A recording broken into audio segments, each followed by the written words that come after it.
Dominique, pourrais-tu nous dire pourquoi un prix moyen ne s'applique jamais dans l'immobilier? Tout simplement, en tant que professionnel de la transaction, j'ai des investisseurs qui m'appellent en me disant là, votre immeuble à vendre, là, il me plaît, mais il est au-delà du prix du marché. Je me suis donc posé la question de ce qu'était vraiment le prix du marché. Donc le prix du marché, c'est un prix moyen qui est donné par un certain nombre de baromètres, que ce soit seloger.com, meilleursagents.com.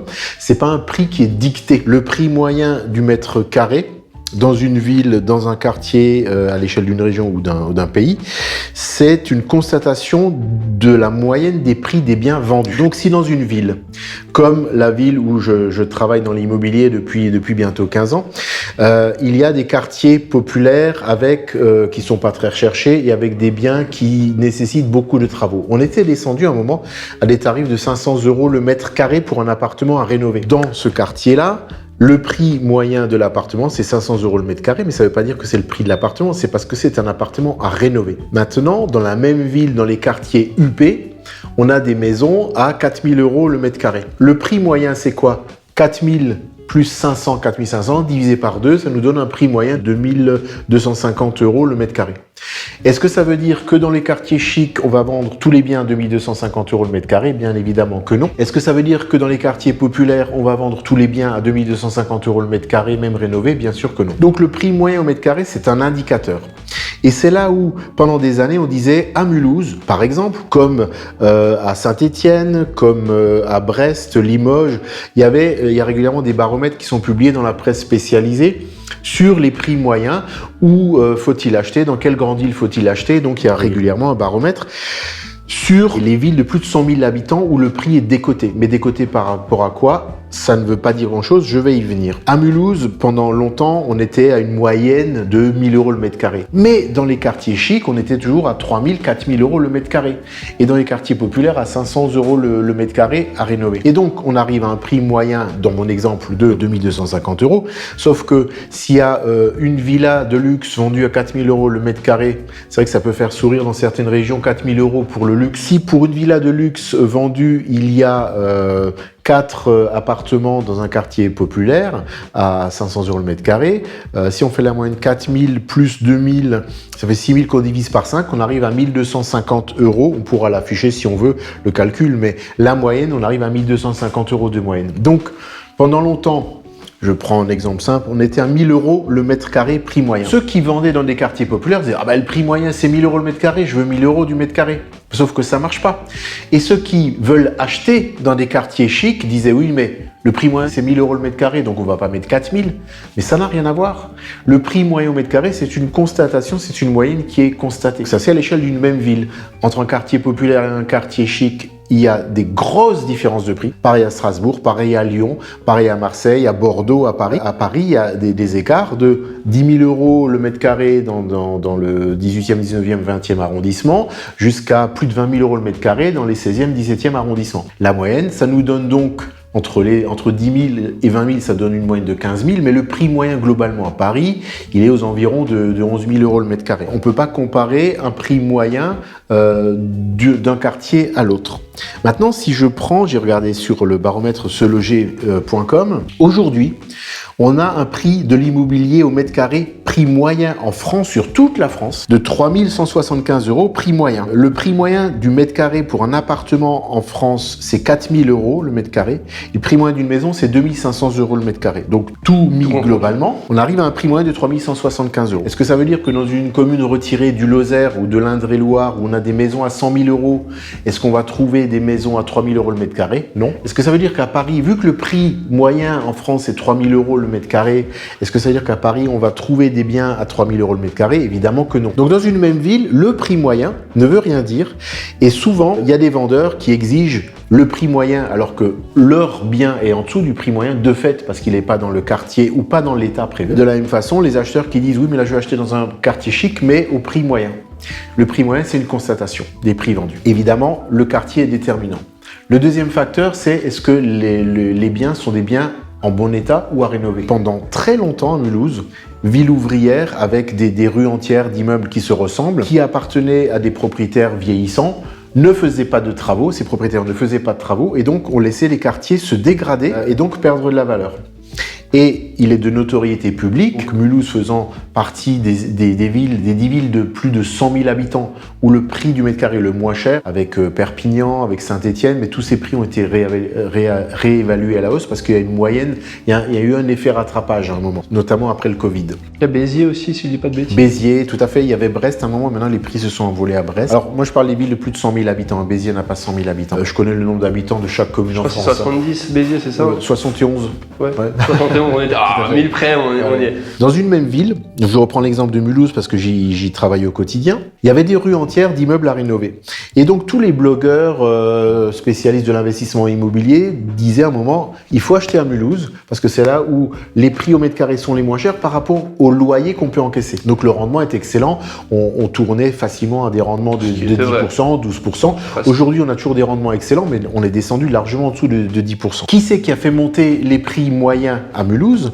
C'est tous les investisseurs qui ont racheté des immeubles à 500 € le mètre carré, qui les ont rénovés parce que les anciens propriétaires, qui étaient des personnes âgées, ne le faisaient pas parce que soit elles ne voulaient plus, soit elles ne pouvaient pas, et elles les ont revendus pour une bouchée de pain. Donc il y a eu une razzia. Il y avait des samedis après-midi où il y avait des communautés d'investisseurs qui venaient en bus, ils disaient on va à Mulhouse, on vient à 50, on fait toutes les annonces, on achète tout. Et donc ça a eu un effet mécanique sur les prix.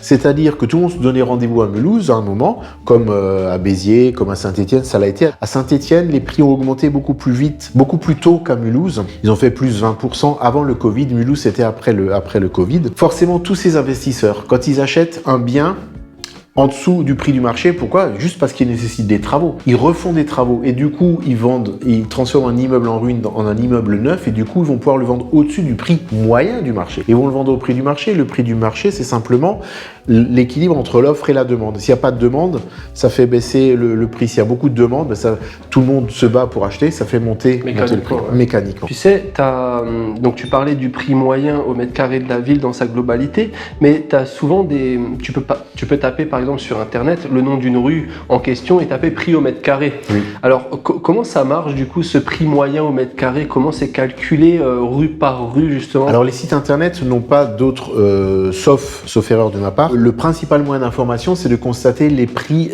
d'affichage des annonces. Donc Se Loger, ils ont une base de données immense, c'est toutes les annonces en ligne, donc ils savent quelle est l'évolution des prix aujourd'hui. Ils font la moyenne, dans telle rue, il y a tant de biens à vendre, et donc on sait à combien ils sont affichés à la vente. Ça ne veut pas dire que ça sera le prix de vente final, parce que ça peut être négocié. Ça donne une tendance, donc on sait si les prix montent ou baissent. La seule variable qui soit valable, c'est la base de données des notaires. En Alsace-Moselle, elle n'est pas ouverte au grand public parce qu'il y a le livre foncier. Dans le reste du territoire national, donc sur l'ensemble du territoire national, il y a effectivement cette base de données qui est publique. On sait, c'est renseigné par les notaires au moment de la vente réellement réalisée. Ils alimentent cette base de données qui permet de savoir dans telle rue, tel bien, telle maison a été vendue précisément à tel prix. Là, ça permet de déterminer très précisément un prix moyen, mais encore une fois un prix moyen, dans une même rue ou même côte à côte. Les maisons jumelées, elles sont absolument identiques, sauf qu'il y en a une qui est en ruine, l'autre vient d'être rénovée. Forcément, elles ne valent pas le même prix. Celle qui est en ruine va valoir moins que celle qui a été rénovée. Si on fait une moyenne, ça donne un prix moyen qui est au-dessus du prix moyen de la maison en ruine et en dessous du prix que vaut la maison qui vient d'être rénovée. Et ça donne malheureusement des moyennes. Mais c'est un très bon indicateur, ça, au final. Une personne maintenant qui veut se lancer dans l'achat-revente, elle dispose d'une ruine côté droit de la rue par exemple et il y a l'identique par exemple côté gauche de la rue.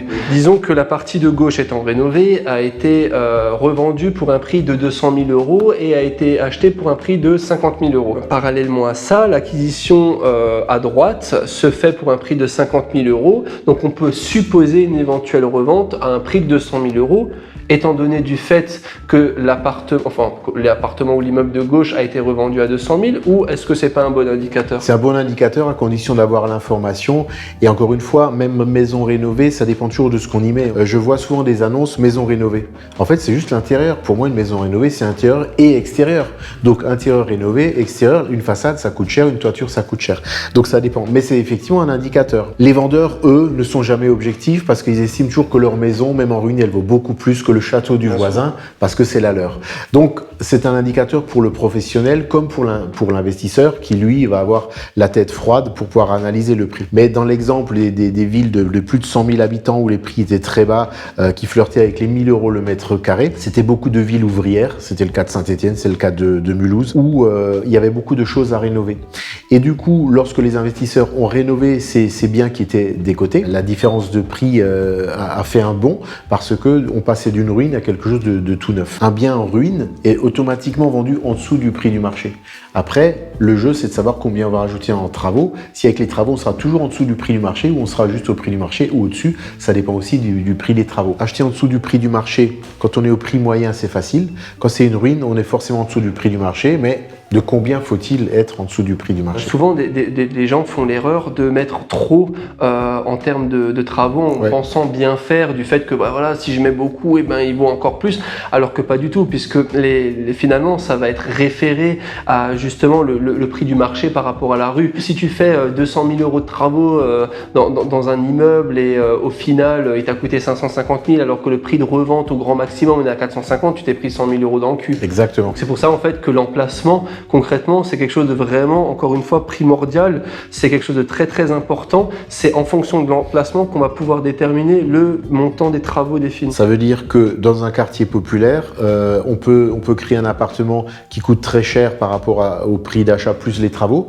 mais il sera mal placé sur le marché. Donc il faut qu'on reste, une fois fini, à un prix cohérent. Le prix du marché, c'est regarder ce qui s'est vendu autour dans le même état, mais ça c'est pas toujours facile. Bon, moi j'ai fait l'erreur à un moment de mettre des prestations de luxe dans un studio, dans un bel immeuble, mais dans un quartier moins recherché. Les professionnels ne l'expliquent pas, soit ils l'ont pas compris.